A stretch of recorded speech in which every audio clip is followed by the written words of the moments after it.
अस्सलाम वालेकुम स्टूडेंट्स। इस वीडियो लेक्चर के अंदर हम बात करेंगे history of formulation of cell theory. जो हमारे पास सेल थ्योरी है उसकी जो तारीख है वो किस तरह से तश्कील पाई गई, उसके अंदर बहुत सारे साइंटिस्ट का वर्क जो है वो शामिल है। उसको आज हम जो है वो स्टडी करेंगे कि किस तरह से जो है ये थ्योरी बनी। इसकी फार्मूलेशन के अंदर जिन साइंटिस्ट का जो काम है वो आज हम स्टडी करने जा रहे हैं। तो हमारे पास अगर हम देखें जो बायोलॉजी की हिस्ट्री है, in the history of biology जो कदीम यूनानी थे वो फर्स्ट लोग थे, जो वो पहले इंसान थे जिन्होंने जो है वो नेचुरल वर्ल्ड के बारे में डाटा कलेक्ट करना शुरू किया। तो जो कुदरती दुनिया थी उसके बारे में डाटा कलेक्ट करने का जो सबसे पहला रुझान था वो एंशिएंट ग्रीक्स के अंदर पैदा हुआ। तो इनके साथ जो है वो हमारे पास साइंटिस्ट हैं जो कि जिन्होंने वर्क किया था इस सेल थ्योरी के लिए। वो हमारे पास सबसे पहले साइंटिस्ट है जिनका तज़किरा हम करेंगे वो है अरिस्टोटल। अरिस्टो जो था वो एक साइंटिस्ट था जिसने सबसे पहला साइंटिस्ट था जिसने ये आइडिया दिया था कि जो एनिमल्स और प्लांट्स हैं ये कहीं ना कहीं एक दूसरे के साथ रिलेटेड है। ये जितना भी हम वर्क देखेंगे साइंटिस्ट का, ये जो है वो शॉर्ट क्वेश्चन के लिहाज से बहुत ज़्यादा इंपॉर्टेंस है। 2 नंबर का शॉर्ट क्वेश्चन मोस्टली एग्जामिनर पूछता है कि जो अरिस्टोटल का वर्क था उसके ऊपर नोट लिखें, या आगे हम जिन साइंटिस्ट की बात करेंगे उनका वर्क वो पूछ लेता है। तो शॉर्ट क्वेश्चन के लिहाज से मोस्ट इंपॉर्टेंट है। तो जो अरिस्टोटल का वर्क था वो ये था कि इसने सबसे पहले ये कंसेप्ट दिया कि जो हमारे पास पौधे हैं और जो जानवर हैं ये कहीं ना कहीं एक दूसरे के साथ रिलेटेड है, कहीं ना कहीं इनका आपस में एक दूसरे के साथ लिंक है। तो यहाँ से एक क्वेश्चन राइज होता था इस स्टेटमेंट से कि जो फंडामेंटल यूनिट है ऑर्गेनिज्म के स्ट्रक्चर का, कहीं वो तो तमाम ऑर्गेनिज्म के अंदर शेयर तो नहीं किया गया। आया कि सारे जो ऑर्गेनिज्म हैं इनका जो फंडामेंटल या इनका जो बुनियादी इकाई है वो कहीं एक जैसी तो नहीं है। लेकिन इसके बारे में कोई भी यकीन से कुछ कह नहीं सकता था क्योंकि अभी तक जो है वो कोई माइक्रोस्कोप इन्वेंट नहीं हुई थी। बिफोर द 17th सेंचुरी कोई भी जो है वो इस यकीन के साथ ये नहीं कह सकता था कि फंडामेंटल यूनिट्स जो है वो तमाम ऑर्गेनिज्म के जो है वो शेयर्ड है या एक जैसे हैं। तो जैसे ही माइक्रोस्कोप इन्वेंट होती है तो उसके बाद फिर न्यू डिस्कवरीज होती हैं, फिर पता चलता है कि जो फंडामेंटल यूनिट है तमाम ऑर्गेनिज्म का वो सेल है। ये बाद में जो है वो डिस्कवरी होती है। जब तक माइक्रोस्कोप इन्वेंट नहीं हुई थी तो किसी को ये यकीन नहीं था, कि कोई यकीन के साथ नहीं कह सकता था कि जो सेल है वही तमाम लिविंग ऑर्गेनिज्म का बुनियादी इकाई है या बुनियादी यूनिट है। इसके बाद एक और साइंटिस्ट जो है वो बहुत अहम रोल प्ले किया था उसने फार्मूलेशन ऑफ सेल थ्योरी के अंदर। उसका नाम था रॉबर्ट हुक। रॉबर्ट हुक एक ब्रिटिश साइंटिस्ट था जिसने फर्स्ट डिस्क्राइब किया था सेल को। सबसे पहले जो सेल को डिस्कवर करने वाला साइंटिस्ट है वो हमारे पास रॉबर्ट हुक है। इसने 1665 के अंदर जो है सबसे पहले सेल को डिस्कवर किया था। इसने सेल को डिस्कवर कैसे किया, क्या इसने जो है वो एक्सपेरिमेंट किया था।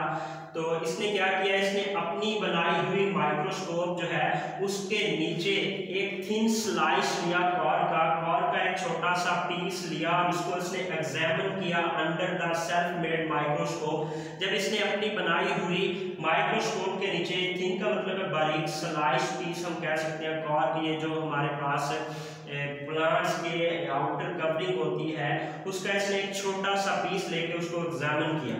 जब इसने उसको एग्जामिन किया तो इसने क्या देखा, इसने हनीकॉम्ब लाइक एम्प्टी कंपार्टमेंट्स देखे, खाली खाने देखे कुछ इस तरह, इसको जो खाने नजर आए। जब इसने इसे अपनी माइक्रोस्कोप के नीचे देखा तो इसको इस तरह से हनीकॉम्ब लाइक कंपार्टमेंट्स या कुछ खाली खाने नजर आए। ये खाली थे, इनके अंदर कुछ भी नहीं था। तो इन खाली खानों को उसने जो है वो नाम दे दिया सेलुलॉय का।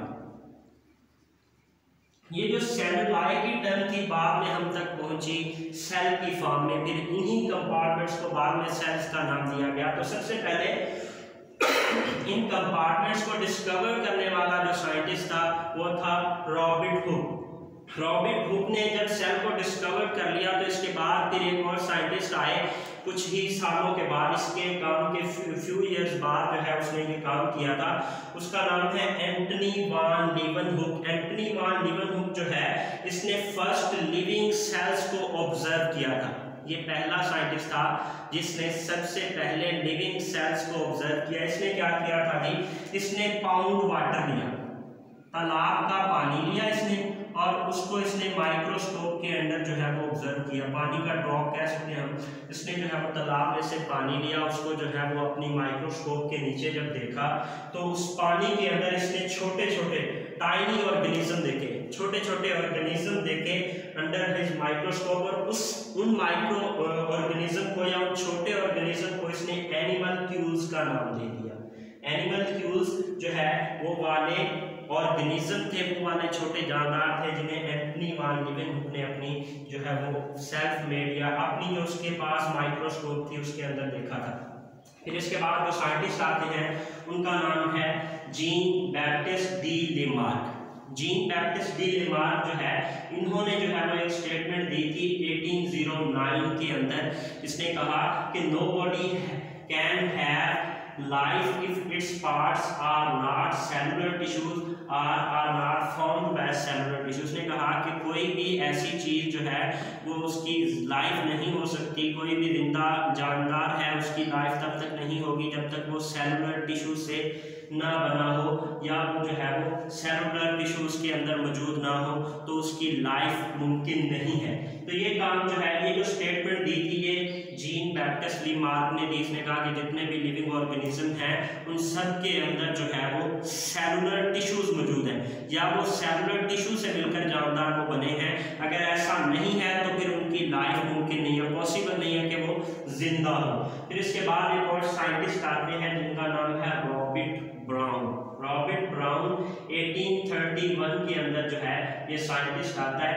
इस काम के बाद तकरीबन एक ये जो जीन बैप्टिस्ट डी लेमार्क का काम था, इससे पहले जो हमारे पास एंटनी वान लीवनहुक ने जो काम किया था उसके काम के बाद तकरीबन 1-1.5 सदी कोई भी बायोलॉजिस्ट ने काम नहीं किया, कोई ज़्यादा तवज्जो नहीं दी इस सेल थ्योरी के ऊपर। फिर जब जीन बैप्टिस्ट ने ये काम किया तो इस सदी के अंदर बहुत ज़्यादा डिस्कवरीज हुई 18 के अंदर। तो 18 के अंदर हमारे पास रॉबर्ट ब्राउन आए। जीन बैप्टिस्ट डी लेमार्क के बाद रॉबर्ट ब्राउन ने 1831 के अंदर सबसे इम्पोर्टेंट काम किया। इसने जो है वो वाली स्टेटमेंट जो पहले दी गई थी कि सेल्स आर एम्प्टी कंपार्टमेंट्स। इसने कहा कि सेल्स एम्प्टी कंपार्टमेंट्स नहीं है बल्कि इनके अंदर जो है वो न्यूक्लियस मौजूद होता है।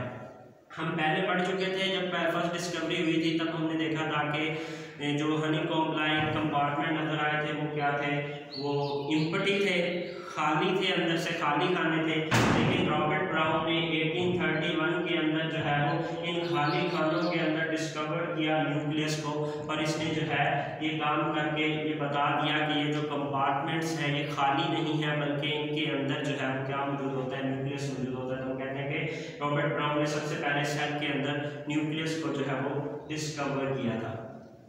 रॉबर्ट ब्राउन के बाद जो कंट्रीब्यूशन आता है सेल थ्योरी के अंदर वो है मैथियस श्लीडन का।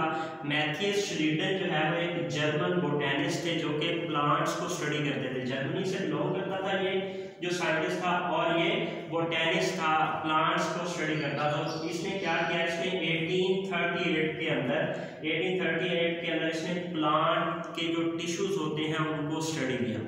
प्लांट जो है वो जिन टिश्यूज से बने होते हैं उनको इसने 1838 के अंदर स्टडी किया, और इसने सबसे पहले सेल थ्योरी की जो स्टेटमेंट थी, सबसे फर्स्ट स्टेटमेंट जो सेल थ्योरी की थी वो मैथियस श्लीडन ने दी थी।